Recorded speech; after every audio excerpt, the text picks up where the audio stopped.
कि क्या ये 2 महीने में कैट क्रैक करना पॉसिबल है क्या? सिलेबस ऑलमोस्ट कवर हो गई होंगी, अब मेरी पीपीओ लग चुकी है।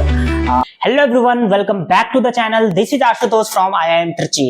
तो मैं यूट्यूब स्क्रॉल कर रहा था तो एक वीडियो आई कि 2 मंथ्स कैट प्रिपरेशन स्ट्रैटेजी।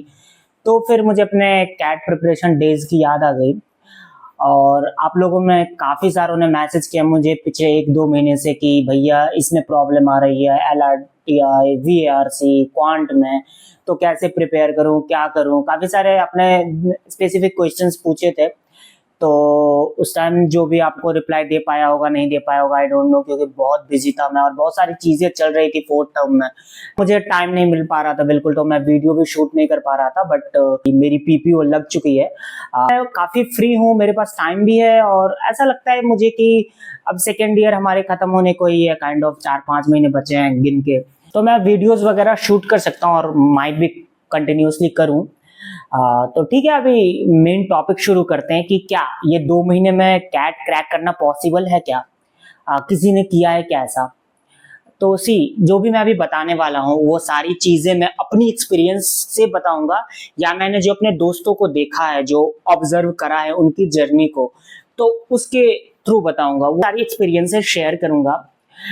इस एक्सपीरियंस को जो भी मैं बताने वाला हूँ उसको आप अपने हिसाब से कस्टमाइज कर सकते हैं और आप अपने जर्नी में उसको इम्प्लीमेंट कर सकते हो यदि आपको लगता है कि ये सारी चीजें मैं इम्प्लीमेंट कर सकता हूँ। तो चलिए फिर शुरू करते हैं कि क्या 2 महीने में कैट निकालना पॉसिबल है क्या। तो आप लोगों में से जो भी प्रिपेयर कर रहे होंगे उनमें 2 टाइप के लोग होंगे अभी। एक तो कि जिनकी सिलेबस ऑलमोस्ट कवर हो गई होंगी, अब वो देख रहे हैं कि जो भी वीक पॉइंट्स हैं उसको कैसे इंप्रूव किया जाए। सेकेंड तरह के ऐसे लोग होंगे जिनकी सिलेबस कवर भी नहीं हुए और वो माइट भी शुरू हुई उन्होंने काफी लेट करा है, 15-20 दिन पहले या 1 महीने पहले, और उनको अब लग रहा है कि मुझे 2 महीने में हो सकता है क्या, मैं करूं प्रिपरेशन इस कैट के लिए या नेक्स्ट के लिए फोकस करूं या कैसे करूं, या इसमें भी मैं थोड़ा बेटर करना चाहता हूं तो कैसे करूं। तो फर्स्ट सिनेरियो लेते हैं जिनकी ऑलमोस्ट सिलेबस डन है। आपको मैं बोलूंगा कि आप 2-3 चीजें अब कर सकते हो। पहले तो किसी भी एग्जाम का पहले आपको जानना होगा कि ये एग्जाम किस टाइप की है। CAT exam NEET, SSC, railway, banking की तरह नहीं है, क्योंकि ये सारे एग्जाम्स हाई स्कोरिंग एग्जाम्स है। इसमें आपको सिलेबस 100% कवर करना होता है, तभी आप क्रैक कर सकते हो। जैसे जेई मेंस या एडवांस की देखें तो हाई स्कोरिंग एग्जाम नहीं है, मेंस तो फिर भी है, अब तो हो रहा है वो भी, बट ठीक है। कैट और भी लो स्कोरिंग एग्जाम है, आप खुद जानते होगे कि 50% मार्क्स ले आओ तो आप 99 परसेंटाइल के आसपास रहोगे, ज़्यादा भी हो सकता है, डिपेंड्स ऑन एग्जाम की क्या डिफिकल्टी लेवल्स हैं। तो ये एग्जाम बहुत लो स्कोरिंग एग्जाम है, इसमें आप काफ़ी कम सिलेबस करके एक्यूरेसी पे यदि फोकस करो तो आप अच्छा कर सकते हो। आपको इवन टाइम मैनेजमेंट का भी वो उतना सोचना नहीं पड़ता है कि टाइम मैनेज कैसे करूंगा मैं एग्जाम में, क्योंकि आप 50% ऑफ द क्वेश्चंस भी बना लेते हो और 40% भी सही कर देते हो, तो आप काफ़ी अच्छी 98-99 परसेंटाइल्स ला सकते हो। तो आप में से जिन्होंने प्रिपेयर कर चुका है, ऑलरेडी सिलेबस कवर्ड है या पिछले 1-2 साल से प्रिपेयर कर रहे हो, तो मैं आपको सजेस्ट करूंगा कि आप अभी 1 शॉट वीडियोस देखो, रिवाइज करो, अपनी नोट्स रिवाइज करो, प्रैक्टिस करो, और मेन थिंग जो करो आप वो प्रीवियस ईयर क्वेश्चंस बिल्कुल बना के जाओ, क्योंकि प्रीवियस ईयर क्वेश्चंस ने मुझे बहुत हेल्प करा था। काफी सारे ऐसे क्वेश्चंस थे जो कैट के एग्जाम में डायरेक्टली प्रीवियस ईयर क्वेश्चन से आ गई थी। मैं ये अभी बोल रहा हूँ, यदि आप इन पॉइंट्स को नोट कर लेते हो, प्रीवियस ईयर क्वेश्चंस वाली बात बिल्कुल नोट कर लेना, क्योंकि ये आपकी परसेंटाइल 3-4 सवाल भी सही करवा देती है, तो आपको परसेंटाइल 6-7 परसेंटाइल बढ़ा सकती है, इतनी पोटेंशियल है। दूसरी चीजें जो मैं आपको बोलूंगा कि आपका क्योंकि ऑलरेडी प्रिपरेशन डन हो चुका है, तो आप 1 शॉट वीडियोस देख सकते हो, यूट्यूब पे काफी सारी हैं, मैं लिंक डिस्क्रिप्शन बॉक्स में दे दूंगा। और रिवीजन करो, जो आपके नोट्स हैं, जो आपने पिछले साल किया या जो अभी रिसेंटली पढ़ा है अपने सिलेबस कवर करते वक्त, तो वो सारी रिवाइज करो और मॉक टेस्ट बिल्कुल आप लगाओ, क्योंकि आपको टाइम मैनेजमेंट, एक्यूरेसी सारा कुछ हो जाएगा यदि आप मॉक टेस्ट लगाते हो। आपको अपनी वीक पॉइंट्स भी पता चल जाएगी, तो उस पर भी आप काम कर सकते हो। स्ट्रॉन्ग जोन भी पता चल जाएगी। तो जैसे एग्जाम में मुझे स्ट्रॉन्ग जोन कुछ कुछ थी, सपोज करो मेरी time and distance strong zone थी, जैसे मेरी time and work strong zone थी, तो मुझे पता था ये क्वेश्चंस आप कितना भी टफ पूछ लो ये तो मैं सॉल्व करके आऊंगा। तो मुझे ये ऐसे सारे क्वेश्चंस पता थे कुछ कुछ की, इसमें तो मैं इतना अच्छा हूं ना कि तुम कुछ भी पूछ लो मैं तो बना के आऊंगा। तो ये आपको भी पता चल जाएगी, क्योंकि उनके पास भी बहुत टाइम एंड वर्क में बहुत स्कोप नहीं है जो बहुत टफ कर दे, नहीं कर सकते। ऐसे क्वेश्चंस है टाइम एंड डिस्टेंस में बहुत टफ नहीं कर सकते, वो फॉर्मूलाज बेस्ड ही रहेंगे। तो ये सारी चीजें आप देख सकते हो, अपने अपने स्ट्रॉन्ग जोन, वीक जोन, ये सारी चीजें देख सकते हो आप।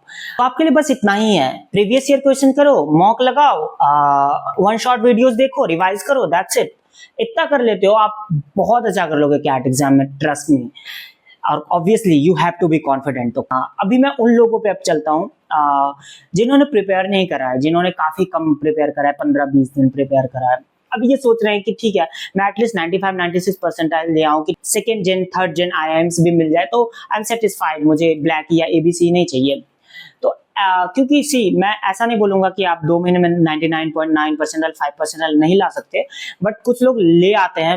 मैंने भी काफी सारी वीडियोस भी देखी थी अपने प्रिपरेशन टाइम में, बट जो लोग लाते हैं तो उनकी बैकग्राउंड आप समझो, वो ऑलरेडी IIT से होते हैं, ऑलरेडी बड़ी बड़ी कॉलेज से होते हैं, उनकी प्रिपरेशन ऑलरेडी उतनी अच्छी होती है कॉलेज के टाइम पे, प्लेसमेंट के टाइम पे, या उनकी IQ भी इतनी अच्छी होती है कि बचपन से टॉप करा होता है हर जगह। वो आउटलायर केसेस है तो उनको अपन कंसीडर करके नहीं चल सकते हैं।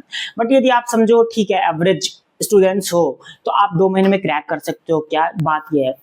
तो सी यदि आप इंजीनियर हो और ठीक है आप IIT NIT से नहीं भी हो, बट अच्छी आपकी बैकग्राउंड है एकेडमिक, या आपने इंजीनियरिंग के टाइम पे कैंपस प्लेसमेंट के टाइम पे प्रिपेयर करा था, तो आप क्रैक कर सकते हो 2 महीने में। देयर इज अ प्रोबेबिलिटी कि आप 95-96 परसेंटाइल ला सकते हो, इतना बहुत टफ नहीं होता है, क्योंकि आपका प्रिपरेशन ऑलरेडी डन है, आपका मैथ्स स्ट्रांग होगा, आपकी LRD ऐप कर लोगे थोड़ा बहुत मैनेज करके, और VRC आप प्रैक्टिस करके निकाल सकते हो। तो आपके लिए मैं ये सजेस्ट करूंगा कि आपके पास चांसेस है, आप कर सकते हो। बस आप क्या करो, प्रीवियस ईयर क्वेश्चंस पे फोकस करो। तो आप एक टारगेट डिसाइड कर लो कि आपको कितने मार्क्स चाहिए। तो आपको क्योंकि सेलेक्टिव पढ़ना है, आपके पास टाइम कम है, तो आप सेलेक्टिव हो जाओ, स्पेसिफिक चीजों को पढ़ो जहां से आप स्कोर कर सकते हो। और थर्ड तरह के ऐसे लोग हैं जिन्होंने प्रिपेयर ही नहीं करी है, जिनको कुछ क्लू ही नहीं है कि नहीं अभी मैं बिल्कुल शुरू कर रहा हूँ, मेरी इंजीनियरिंग बैकग्राउंड भी नहीं है, मेरी एकेडमिक बैकग्राउंड भी वैसी ही है, मैंने मैथ्स वैथ्स या क्वांट वांट कभी देखा नहीं है, पढ़ा नहीं है, तो मुझे स्क्रैच से करने होंगे। तो आई सजेस्ट कि मुश्किल है आपके लिए कि आप 2 महीने में क्रैक कर लो, या 2 महीने में आप एक डिसेंट स्कोर कर लो। मैं डिमोटिवेट नहीं करना चाहता हूँ, बट मैं प्रैक्टिकल एडवाइस देना चाहता हूँ कि आपको ख्याली पुलाव नहीं, ऐसा बड़े बड़े सपने नहीं दिखाना चाहता कि हाँ भाई आप भी क्रैक कर लोगे, क्योंकि आपने प्रिपेयर नहीं करा था। क्योंकि मैंने एक दोस्त का सिनेरियो बताता हूँ कि वो इंजीनियर था, एवरेज कॉलेज से ही था, बट ऑब्वियसली एकेडमिकली अच्छा ही था बचपन से, और इंजीनियरिंग के टाइम पे उसने प्रिपेयर करी थी काफी सारी क्वांट की, क्योंकि इंजीनियरिंग में हमारे जब प्लेसमेंट होती है तो एप्टीट्यूड राउंड, VRC राउंड, ये सारी होती है, हमारी भी हुई थी, मैं भी किया था प्रिपेयर उस टाइम पे, तो अच्छे तरीके से उसने भी प्रिपेयर करी थी। और उसने फिर एग्जाम, कैट एग्जाम का फॉर्म फिल किया, लास्ट के 5-10 दिन पढ़ा, 5 दिन मैक्सिमम, और एग्जाम दे के आया तो उसकी परसेंटाइल 90 परसेंटाइल थी। तो ये मैं रियल सिनेरियो बता रहा हूँ। अलग बात है कि उसने कोई कॉलेज सिलेक्ट नहीं किया, उसको मिल सकती थी कॉलेज, और मेरे से पूछ रहा है कॉल करके भाई क्या पैटर्न है कैट की बताओ। तो मैं समझ गया था कि भाई कितना ही तेरा होगा, तू 40-50 परसेंटाइल ले आएगा तो बहुत हुआ। फिर मैं देखा इसको 90 परसेंटाइल, बोला भाई बहुत स्मार्ट है तू, तो मतलब ठीक है कर लेते, मैं ये बता रहा हूँ। एक और दोस्त का सिनेरियो बताता हूँ कि उसने प्लेसमेंट के टाइम पे उतनी प्रिपेयर नहीं करी थी मैथमेटिक्स का, वो भी स्मार्ट बंदा ही था, बट उसकी क्योंकि काफी टच में नहीं था चीजों से, बट तो उसकी नहीं आई परसेंटाइल, बहुत कम आई। तो ये चीजें होती है, तो आपको देखना पड़ेगा आप कहाँ स्टैंड कर पा रहे हो। अच्छा मैंने भी प्रिपेयर करी थी बहुत अच्छे से, मैंने kind of SSC railway JEE की जो साहिल सर करके थे यूट्यूब पे, तो उनकी देखी थी अपने इंजीनियरिंग टाइम पे सारी वीडियोस, तो मुझे कैट के टाइम पे ऑब्वियसली हेल्प किया, तो वो सारी कॉन्सेप्ट्स ने मुझे काफी इजी हो गया था। एटलीस्ट आप क्वांट की बात करो तो काफी इजी था मेरे लिए क्वांट करना। LRD ऑब्वियसली सबके लिए सेम ही होता है, तो आप थोड़ा बहुत एफर्ट डाल के कर सकते हो। तो ये आप देखो कि आप कहाँ स्टैंड कर रहे हो, आपके पास आपके एकेडमिक बैकग्राउंड भी क्या है, और आप कितना ला सकते हो इस 2 महीने में, कितना एफर्ट भी डाल सकते हो वो भी देखो। यदि आप बहुत एफर्ट डाल सकते हो और आपकी बैकग्राउंड नहीं भी है, फिर भी आप कर सकते हो, एक अच्छा डिसेंट स्कोर कर सकते हो कि एक होप क्रिएट हो जाए, I can get into IIM this year only. ये देख लो कि आप कहाँ स्टैंड कर रहे हो at this point of time, उस हिसाब से अपना डिसीजन बनाओ, क्योंकि सबकी जर्नी अलग होती है, सबकी पिछली की गई मेहनत भी अलग होती है, सबकी आईक्यू लेवल भी अलग होती है, चीज़ों को समझने की जो एबिलिटी होती है वो भी डिफरेंट होती है। तो ये सारी चीज़ों को देखो, क्योंकि एक वीडियो यूट्यूब पे आ जाने से कि मैंने 1 महीने में कैट क्रैक कर लिया, सारे लोग नहीं कर सकते हैं, या एक वीडियो जाने से मुझे 3 साल में भी नहीं हुआ, वो भी नहीं होते हैं। तो वो आउटलायर्स होते हैं। तो इस बात को आपको समझना होगा। आपको खुद के सिनेरियो के हिसाब से आपको खुद की जर्नी डिजाइन करनी चाहिए। व्हाट आई बिलीव, आपको इंस्पिरेशन लेना चाहिए दूसरों की जर्नी से। आपको सीखना चाहिए कि वो बंदा कहाँ स्टैंड कर रहा था और उसने क्या अच्छी चीजें करी जो मैं इंप्लीमेंट कर सकता हूँ। तो ये सारी चीजें सीखना चाहिए। ऑब्वियसली मैं भी सीखता हूँ लोगों की जर्नी से, बट मैं अपनी जर्नी खुद बनाता हूँ, क्योंकि मुझे पता है मेरी स्टोरी मैं ही लिखूंगा। I don't want anyone to write my story. तो आप भी सेम करो। और end of the day I believe कि यदि आप करते हो तो एंड ऑफ द डे यदि आप सक्सेसफुल होते हो नहीं होते हो ये अलग बात है, but at least you will be happy कि हाँ मैंने अपनी स्टोरी खुद लिखी है, मैंने एफर्ट डाला है, तो वो एक सेल्फ सेटिस्फेक्शन रहेगी। और एंड ऑफ द डे यदि आप मेहनत करोगे तो वो काम आएगा ही। Thank you, that's it for the day. और एक बात बताना चाहूंगा कि आप यदि आपको मेरी वीडियोस वैल्यूएबल लगती है, कि कुछ लगता है कि आपको वैल्यू एडिशन हो रही है आपके लाइफ में, तो वीडियो को सब्सक्राइब कर दो और लाइक कर दो और कमेंट करो, क्योंकि आप लोग कमेंट नहीं करते हो। कमेंट करो कि क्या नेक्स्ट वीडियो चाहिए और क्या स्पेसिफिक चीजों पे चाहिए। यदि आपको लगता है ऐसा तो आप कर सकते हो। मुझे इंस्टा पे फॉलो कर लो। कुछ पर्सनल डाउट्स होंगे तो आप मैसेज कर सकते हो। मैं ट्राई करूंगा आपको रिप्लाई देने का। आज के लिए बस इतना ही। कमेंट करना, लाइक करना, शेयर करना, सब्सक्राइब करना, कुछ भी करना मत भूलो। Thank you.